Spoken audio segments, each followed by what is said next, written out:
하나님의 말씀 에스더 4장 16절입니다. 에스더 4장 16절.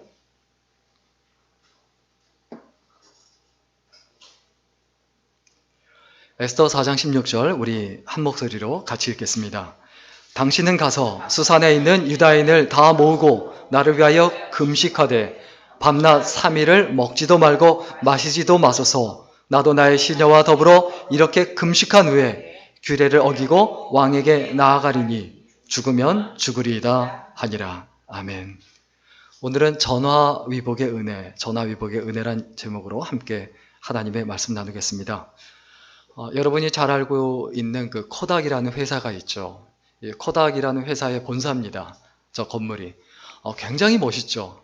그런데 이 코닥이 원래 필름을 만들던 회사인데 아날로그 시대에서 디지털 세대로 넘어가면서 이 디지털 카메라를 제일 먼저 개발했지만 그것을 포기하고 필름을 팔기 위해서 그것을 포기하고 계속해서 아날로그 필름을 고수하다가 이 회사가 망했죠.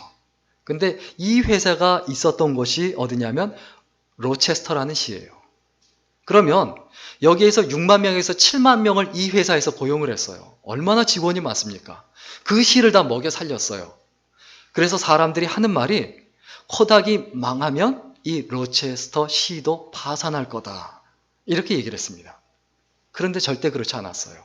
오히려 반대로 6만 명을 고용할 수 있던 회사가 없어졌는데 9만 명을 고용하게 됐어요. 일자리가 훨씬 더 늘어났어요. 오히려 더 좋아졌어요. 왜 그럴까요? 거기에서 코닥에서 일하던 엔지니어들이 다 창업을 하는 거예요. 다. 오히려 일자리가 훨씬 더 늘어났어요. 저런 큰 건물은 없지만 오히려 작은 회사들이 무지하게 늘어나면서 오히려 시가 더 번성하게 된 거죠. 이런 예들이 상당히 많이 있습니다. 그런데 어쨌든 간에 이 회사가 그렇게 된 이유가 뭐냐? 각자 독립을 한 거예요. 개인적으로. 개인의 역량을 흩어져서 다 발휘할 수 있도록 오히려 상황과 여건이 되어준 거죠. 절대로 흩어지는 것이 나쁜 것은 아닙니다. 중요한 건 뭡니까? 내가 능력이 돼 있느냐, 돼 있지 않느냐. 세상에 살면서 내가 코닥에 목숨 걸고 목매어 살듯 어느 곳에 목매어 살 수 있어요. 그런데 그것이 어느 큰 회사에 속해서 그래서 내가 하루하루 먹고 사는 것, 이게 내 인생의 전부라고 생각하면 안 됩니다. 오히려 내가 사장이 되고 내가 주인이 되고 내가 오너가 되고 그리고 내 인생을 내가 책임지고 다른 사람의 인생까지 책임져야 되겠다라는 그 각오와 결심을 가지고 살아가는 것, 이것이 훨씬 더 중요합니다. 그리고 그 로체스터 시가 오히려 더 잘 되게 된데 전화위복의 그 사건이 나타나게 된 계기가 하나가 더 있습니다. 협력이에요. 뭐냐 하면 야 이거 로체스터 시 큰일 났다 라고 하면서 정부에서 지원하고 주위에 있는 기업들이나 단체들이나 이런 사람들이 막 지원하기 시작한 거예요. 여러분, 혼자 간다는 것이 나쁘지 않습니다. 내 인생 내가 책임지고 그리고 아무도 나한테 도움을 주는 것 같지 않다라고 생각할 수 있어요. 그러나 그때 하나님의 역사가 나타나고 내가 하나님과 협력자가 돼요. 내가 부모님으로부터 독립하고 내가 때로는 회사로부터 독립하고 또 학교를 졸업하면서 학교로부터 독립하고 세상에 나 혼자 나온 것 같지만 그리고 내가 부모님의 도움을 더 이상 안 받는 것 같아서 내 인생이 망할 것 같고 어려워질 것 같지만 이제부터 하나님이 나의 협력자가 되신다. 이것을 잊지 마시기를 주의 이름으로 간절히 축원합니다. 전화위복이란 말이 있습니다. 이 말이 나온 유래가 뭐냐면 중국의 어느 마을에 말 한 피를 키우며 가난하게 살아가는 가정이 있었어요. 그런데 어느 날 이 말이 없어진 거예요. 난리가 났죠. 전 재산인데. 이웃 사람들까지 막 낙심하면서 어떻게 하고 걱정하고 난리가 났습니다. 그런데 얼마 있다가 이 집 나간 말 한 마리가 야생말 12마리를 데리고 들어온 거예요. 이런 대박이 있나. 이건 너무 신나는 일이죠. 그래서 갑자기 부자가 됐죠. 말 한 마리만 있어도 괜찮은데 12마리가 됐으니 이제 13마리가 된 거죠. 그런데 또 충격적인 일이 생깁니다. 그 야생말을 타다가 아들이 다리가 부러진 거예요. 아이고 어떡해, 잘 되나 싶었더니 애가 다리가 부러졌네. 이러고 있는데 또 난리가 난 거예요. 전쟁이 일어나서 그 마을에 있는 젊은 사람들은 다 끌려갔는데 자기 아들은 다리가 부러져서 안 끌려간 거죠.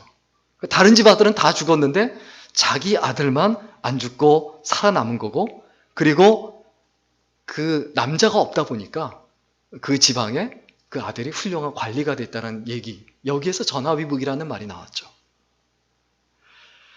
오늘 성경 본문에 이스라엘 민족이 굉장히 큰 위기와 어려움에 부딪혔습니다.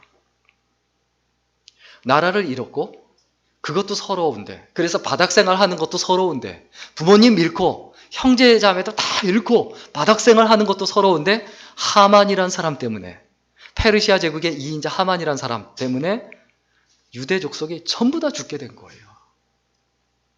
그런데 이 일이 전화위복이 됩니다. 어떻게 전화위복이 됩니까? 온 민족이 하나가 됩니다. 전부 다 기도하게 됐어요. 여러분, 내 집안에 어려움이 있다, 교회에 어려움이 있다, 답답한 일이 있다, 뭘 의미합니까? 하나가 돼야 된다는 걸 의미해요. 하나가 돼서 기도해야 된다는 걸 의미해요. 온 민족이 함께 금식하며 기도하는 이런 역사가 나타났죠. 그리고 또 중요한 건 뭡니까? 그 당시 리더와 지도자가 없었어요. 그런데 모르드게라는 지도자가 생겨났어요. 페르시아 제국의 2인자가 된 사람이 누굽니까? 바로 이 모르드게거든요. 하만의 뒤를 이어서 페르시아 제국의 2인자가 되고, 그로 인해서 유대인들이 나라를 잃었지만 오히려 그 제국 안에서 더 번성하고 더 왕성해진 거죠. 에스더서 9장 4절에 보면 모르드게가 왕궁에서 존귀하여 점점 창대하매 이 사람 모르드게의 명성이 각 지방에 퍼지더라. 지도자가 생긴 거예요. 문제가 있는 게 문제가 아니고요. 문제를 해결할 사람이 없는 게 문제예요. 지도자가 생긴 거죠. 그리고 가장 중요한 건 뭡니까? 이런 위기에 부딪혔을 때, 어려움에 부딪혔을 때, 그때 유대인들에게 생긴 큰 전화위복의 은혜, 뭐냐 하면 온 민족의 기쁨이 회복이 됩니다. 다 기뻐하게 됩니다. 우리 에스더서 9장 22절 같이 읽겠습니다. 같이 읽습니다. 시작. 이달 이날에 유다인들이 대적에게서 벗어나서 평안함을 얻어 슬픔이 변하여 기쁨이 되고 애통이 변하여 길한 날이 되었으니 이 두 날을 지켜 잔치를 베풀고 즐기며 서로 예물을 주며 가난한 자를 구제하라 하매. 이게 바로 불임절이죠. 유다 민족이 다 죽고 다 몰살되게 생겼는데, 그런데 오히려 대적들이 다 죽고 오히려 유대인들이 흥왕하게 되고, 그래서 성경에 뭐라고 표현합니까? 슬픔이 변하여 기쁨이 되고 또 애통이 변하여 길한 날이 되고. 우리의 마음속에 늘 기억해야 합니다. 슬픔을 변하여 기쁨이 되게 하시는 하나님. 우리가 사무엘서를 처음 시작할 때도 생각해 봤죠. 한나가 정말 힘들고 마음 아프고 늘 괴로웠던 이유가 뭡니까? 아들을 낳지 못하는 거죠. 애를 못 낳는 거죠. 그런데 그것 때문에 힘들었는데, 그것 때문에 기도하고 그것 때문에 매달렸는데 하나님께서 사무엘을 주시죠. 가장 큰 슬픔이 가장 큰 뭐가 된 거죠? 기쁨이 된 거죠. 이 사실을 우리는 믿어야 합니다. 내가 지금 가장 힘들어하는 것, 바로 그 문제가 가장 큰 기쁨이 될 줄로 믿으시기를 주의 이름으로 간절히 축원합니다. 그러면 왜 이런 전화위복의 은혜가 있습니까? 왜 그런 일이 일어났습니까? 어떻게 해서 그런 일이 일어났습니까? 왜냐하면 모르드게와 에스더가 있었기 때문에 그래요. 모르드게와 에스더란 사람이 없었다라고 하면 그 전화위복의 은혜는 없었어요. 그러면 모르드게와 에스더가 어떤 사람입니까? 한마디로 이야기하죠. 기도하는 사람이었어요. 기도하는 사람. 우리가 내가 힘들다, 어렵다 이런 생각에 빠져 있을 수 있어요. 그런데 그것보다 훨씬 더 중요한 게 있습니다. 그게 뭡니까? 기도하는 사람인가? 내가 하나님께 매달리는 사람인가? 이것보다 더 중요한 사실은 없어요. 우리가 기도하는 사람이 될 때 하나님의 놀라운 역사가 나타납니다. 정확하게 말하면 의로운 심성을 가진 곧고 의로운 심성을 가진 모르드게가 아름답고 착한 심성을 가진 에스더를 이끌며 기도하자 하나님의 놀라운 역사가 나타났습니다. 오늘 이 시간 우리의 소원이 무엇이어야 합니까? 하나님, 우리 가정의 문제의 답이 내가 되게 하소서. 우리 교회의 문제의 답이 내가 되게 하소서. 사회 문제의 답이 내가 되게 하시고 우리가 되게 하소서. 이런 도전의식을 가지고 살아야 되는데 어디 문제 있어. 그럼 피해야지. 야, 뭐 가정에 문제 있어. 피해야지. 집 나가야지. 그 교회가 문제 있대. 그래? 그럼 교회 나가야지. 딴 교회 가야지. 사회에 문제 있어. 그 나라 살기 힘들어. 그럼 이민 가야지. 이런 사람과 내 민족을 내게 주소서, 죽으면 죽으리라 라고 매달리며 기도하는 사람과 누가 하나님의 일꾼입니까? 누가 하나님의 백성입니까? 누가 예수쟁입니까? 누가 신앙인입니까? 누가 성경을 읽는 사람이고 누가 진짜 기도하는 사람입니까? 기도하는 사람은 모든 문제의 답이 됩니다. 문제는 답을 알면 다 기쁜 거예요. 어려운 수학 문제가 있어요. 아무리 어려워도 답을 알면 그건 기쁨이에요. 고통이 아니에요. 고난도 마찬가지예요. 고난은 의미가 있으면 그건 기쁨이 돼요. 의미가 없으면 생고상이에요. 그런데 교회에서든 가정에서든 직장에서든 이게 의미가 있다라고 생각하면 그건 뭐라고요? 슬픔이 아니고 괴로움이 아니고 고통이 아니고 뭐다? 기쁨이다. 이것을 반드시 기억해야 합니다. 여러분, 답이 없는 문제 없습니다. 모든 문제에는 다 답이 있어요. 마찬가지로 고난도 마찬가지예요. 의미 없는 고난은 없습니다. 문제로 가득한 세상에서 답을 아는 사람은 점점 행복해지지만 또 고난이 가득한 세상에서 의미를 찾은 사람은 더욱더 강력해지지만 그렇지 않은 사람들은 더욱더 불행해지고 점점 더 약해집니다. 여러분, 이 세상은 어차피 문제와 어려움과 답답함으로 가득 차 있습니다. 그 문제에 대한 대답이 우리들이 될 수 있기를 주의 이름으로 간절히 축원합니다. 우리 문제에 대한 대답은 뭡니까? 예수 그리스도거든요. 내가 예수님을 마음에 품고 내가 기도하는 사람이 될 때 그때 내가 문제에 대한 답이에요. 교회 어떡하지? 내가 있잖아. 우리 가정 어떡하지? 내가 있잖아. 직장에서도 이거 어떡하지? 내가 있잖아. 주위에 있는 사람들이 이 문제가 있는데 어떡하지? 그 사람이 있잖아. 그 사람이 과연 누구인가? 바로 내가 되어야 되겠다라는 이 각오와 결심, 이 시대의 모르드가게가 되고 이 시대의 에스더가 되어야 되겠다는 그 각오와 결심이 우리들에게 있어야 합니다. 가장 어려운 문제는 답이 없는 문제고 가장 힘든 고난이 의미 없는 고난이에요. 아무리 쉬운 것도요, 답이 없으면 어려운 거예요. 고난도 마찬가지예요. 별거 아닌 것 같은데 이게 무의미하다. 그럼 그건 힘든 거예요. 워런 버핏의 그 유명한 일화가 있죠. 골프를 치는데 1달러 내기를 하자. 골프를 잘 치는 사람이 1달러 내기를 하자. 그때 워런 버핏이 뭐라고 말했죠? 내가 그런 일을 왜 하냐? 1달러밖에 안 되는데 그거 갖고 왜 하냐? 의미가 없다. 1달러도 아깝다. 그런 거 내가 뭐 하려고 하냐? 그리고 안 하죠. 여러분, 의미 없는 거 하지 마세요. 내 삶에 있어서 의미 없는 것들이 있어요. 내가 재밌는 것 같고 그게 즐거운 것 같지만 이게 의미 없는 게 있을 수 있어요. 이게 정말 의미가 있는 것인가? 답이 없는 문제를 붙들고 있는 것처럼 답답한 인생은 없습니다. 이거 답이 없고 그런데 그거 붙들고 갖고 계속 있어요. 또 의미 없는 고난, 거기에 매어서 계속 있는 거예요. 그게 비참한 인생이에요. 그러나 아무리 힘들고 아무리 어렵고 아무리 막막한 것 같아도 그 시대의 유대인 민족을 누가 구하겠느냐. 자기 사촌동생 에서를 설득하면서 모르드게가 뭐라고 말합니까?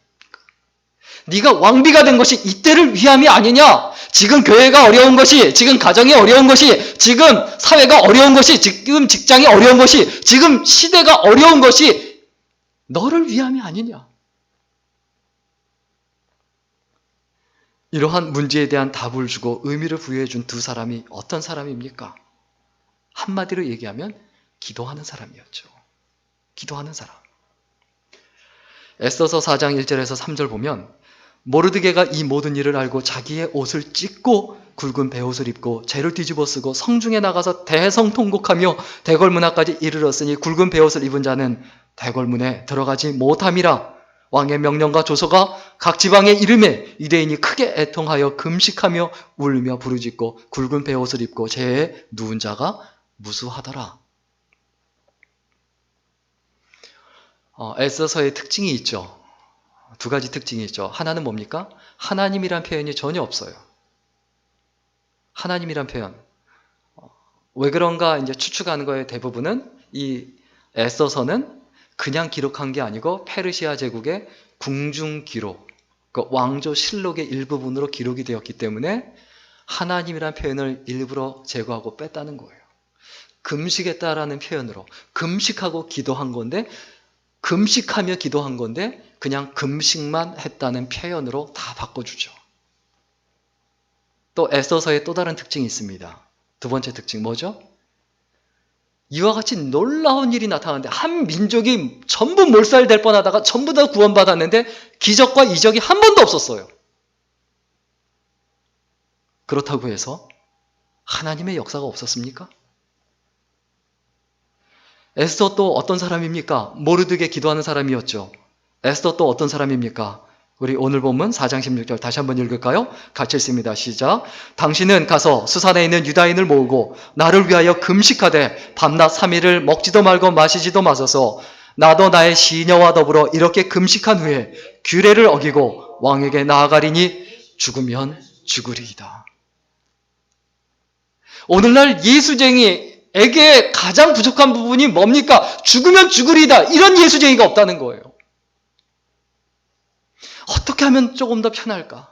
어떻게 하면 좀 더 재밌을까? 어떻게 하면 좀 더 화려할까? 어떻게 하면 좀 더 인기가 있을까? 어떻게 하면 그 왕비의 자리를 유지할까? 어떻게 하면 세계 2인자의 자리를 유지할까? 이런 고민. 이런 고민만 우리들 마음속에, 머릿속에, 가슴속에 가득한 거예요. 위기 속에서 사람은 방법을 찾지만 하나님은 반드시 기도하는 사람을 찾으십니다.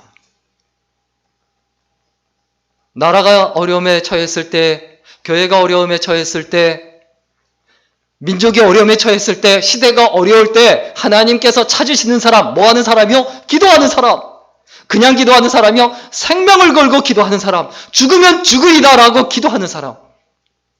그 사람을 하나님께서 찾으십니다. 내가 어렵다. 우리가 힘들다. 뭘 의미합니까? 내가 기도하는 사람이 돼야 되겠다. 그 각오와 결심이 있어야 되죠.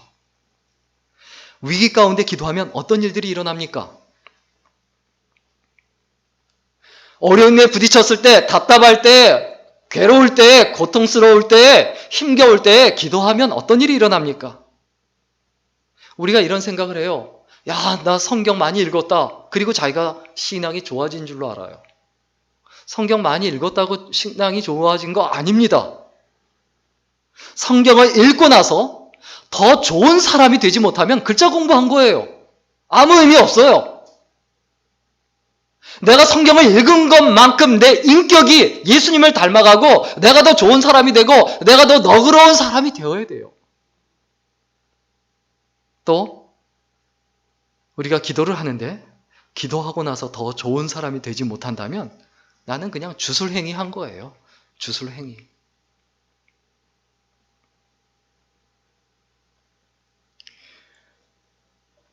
세상 사람들이 정한수 떠놓고 기도하는 거나 자기 혼자 그냥 신앙이 없이 그냥 간절히 기도하는 것과 하나님께 기도하는 것과 이게 어떻게 같습니까? 그런데 똑같이 만들어 놓잖아요. 우리가 위기 가운데 기도하면 반드시 주어지는 하나님의 역사가 있어요. 그게 뭐냐면 절대적인 존재가 돼요. 없으면 안 되는 사람이 돼요. 우리 에스더서 7장 3절 보겠습니다.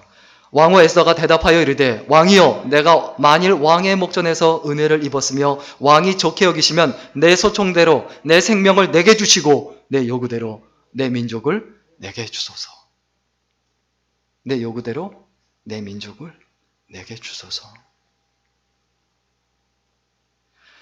이스라엘 민족이 위기에 처했을 때 그때 누구를 통해서 구원을 받습니까? 모르드게와 에스게거든요. 모르드게와 에스더 이 두 사람에 의해서 한 민족이 구원을 받습니다. 어떤 사람이 되고 싶으세요? 내가 교회의 덕을 보고 싶으세요? 교회가 내 덕을 봐야 한다고 생각하세요? 직장 생활을 하면서도 마찬가지입니다. 내가 교회의 덕을 봐야 됩니까? 내가 직장 덕을 봐야 됩니까? 직장이 내 덕을 봐야 합니까? 직장이 내 덕을 봐야 되죠. 그 정도 배짱은 있어야죠.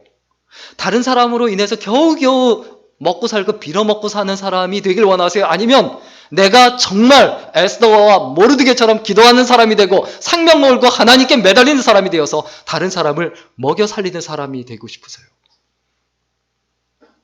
우리들의 문제죠. 우리들의 꿈이 기껏해야 무슨 6급 공무원도 아니고 9급 공무원 되는 게 인생의 꿈인, 청년들의 꿈인 시대, 얼마나 한심하고 답답한 시대입니까? 우리는 반드시 필요한 존재가 되어야 합니다. 그리고 위기 가운데 기도할 때 어떤 일이 일어납니까? 지혜로워져요. 지혜로워져요. 어떻게 해야 될지. 에스더가 어떻게 합니까? 왕이 무엇이든지 다 들어주겠다라고 얘기하니까 바로 얘기 안 하잖아요. 또 다음날 잔치를 만들어서 또 그 다음에 얘기하잖아요. 지혜죠, 지혜. 왜? 아하수에로 왕, 그 크세르크세스 1세죠. 그 아하수에로 왕의 그 성향을 굉장히 잘 아는 거거든요. 자기가 원한다고 급하다고 막 달려드는 게 아니고 때를 아는 거죠. 시기를 아는 거죠. 지혜로운 사람이 됩니다. 언제요? 기도할 때. 근데 위기에 부딪혔을 때요, 사람이 보통 어떻게 됩니까? IQ가 갑자기 확 떨어집니다. 제가 여러 번 얘기했죠. 사람이 긴장하거나 스트레스 받거나 사랑에 빠지거나 하면 뭐 IQ가 된다고요? 돼지 IQ 됩니다. 갑자기 IQ가 확 떨어져요. 뇌가 정상적으로 기능을 못해요. 그때 어떻게 해야 됩니까? 기도하는 사람이 되면 내가 올바로 분별하고 판단할 줄 알게 됩니다. 우리 사도행전 6장 3절 같이 읽겠습니다. 같이 읽습니다. 시작. 형제들아 너희 가운데서 성령과 지혜가 충만하여 칭찬받는 사람 7을 택하라. 우리가 이 일을 그들에게 맡기고. 성령 충만한 것. 언제 성령 충만합니까? 기도해야 되잖아요. 그죠? 기도하면 어떻게 됩니까? 지혜가 충만합니다. 내가 성령 충만하다, 지혜로운 사람이 된다는 걸 의미해요. 성령 충만한 사람의 기도해서 성령 충만해진 사람의 특징이 있어요. 일단 순결해져요. 사람이 순수해져요. 나쁜 의도가 없어요. 악한 의도가 없어요. 사람이 선해져요. 그리고 어떻게 됩니까? 담대해져요. 배짱이 있어요. 그리고 배짱만 있으면 뭐합니까? 지혜로워야죠. 성령 충만한 사람. 지혜로워집니다. 결국 하나님의 사람은 기도하고, 그리고 기도하는 사람은 문제를 일으키는 사람이 아니고 문제를 해결하는 사람이 됩니다. 계속 문제를 만드는 사람이 있어요. 만들려고 해서 만드는 게 아니고 그걸 너무 심각하게 생각하고 거기에 매달리고 별것도 아니네 하고 그냥 넘어가면 끝나는 걸 갖다가, 아이의 문제가 있어요. 중학교 2학년이에요. 중학교 2학년이면 원래 딴 생각 하거든요. 도대체 무슨 생각 하는지 모를 때가 많죠. 근데 원래 그래요, 중학교 2학년. 근데 그걸 너무 심각하게 해서 혼자 울며 불며 금식하고 어떻게 해요? 쓸데없는 일 하고 있는 거죠. 우리가 이 땅에 살아가는 동안에 문제가 아닌 것을 문제로 여기지 말고 진짜 문제를 문제로 여겨야 돼요. 사무엘상 15장 8절과 9절에 보면 이런 말씀이 있습니다. 아말렉 사람의 왕 아각을 사로잡고 칼날로 그의 모든 백성을 진멸하였으되 사울과 백성이 아각과 그의 양과 소의 가장 좋은 것 또는 기름진 것과 어린 양과 모든 좋은 것을 남기고 진멸하기를 즐겨 아니하고 가치없고 하찮은 것은 진멸하니라. 아말렉과의 싸움에서 이겼어요. 그 다음에 무엇에 욕심을 둡니까? 하나님은 정의 차원에서 전쟁을 하게 하셨는데 자기는 전리품에만 욕심이 있는 거예요. 불순종하죠. 하나님께서 보시기에 문제거리예요. 그런데 자기는 어떻게 생각합니까? 아주 지혜롭고 똑똑하다고 생각해요. 전혀 아니거든요.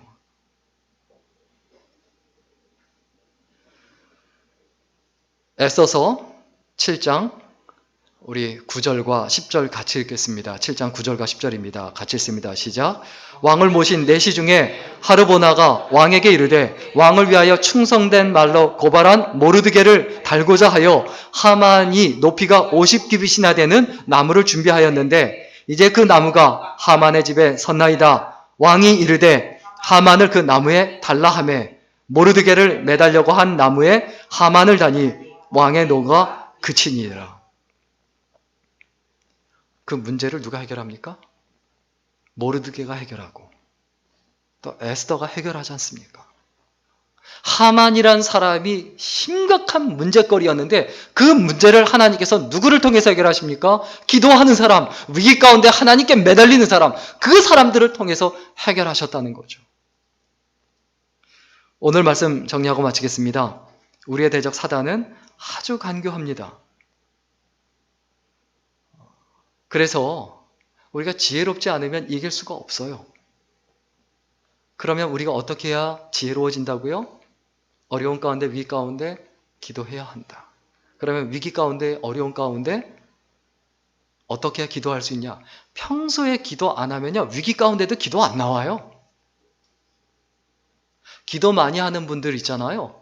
그분들 대표기도 갑자기 시키고 어디 신방 가서 대표기도 시키잖아요. 기도 잘하세요. 왜 그럴까요? 평소에 기도를 엄청나게 하거든요. 그 기도를 그 가정을 위해서 엄청나게 하거든요. 그러니까 그 가정을 위한 기도가 줄줄줄줄 나오죠.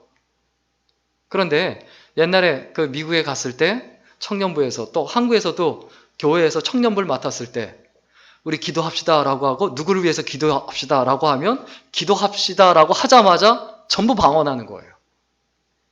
왜 그렇습니까? 너무 편하거든요. 그냥 그 사람을 위해서 간절히 한마디 한마디 기도할 필요 없이 그냥 아무 생각 없이 그냥 입에서 나오는 대로 그냥 하면 되거든요. 그게 나쁘다고 얘기하는 거 아니에요. 그런데 정말 사랑하는가? 그리고 내가 정말 평소에 기도하는가?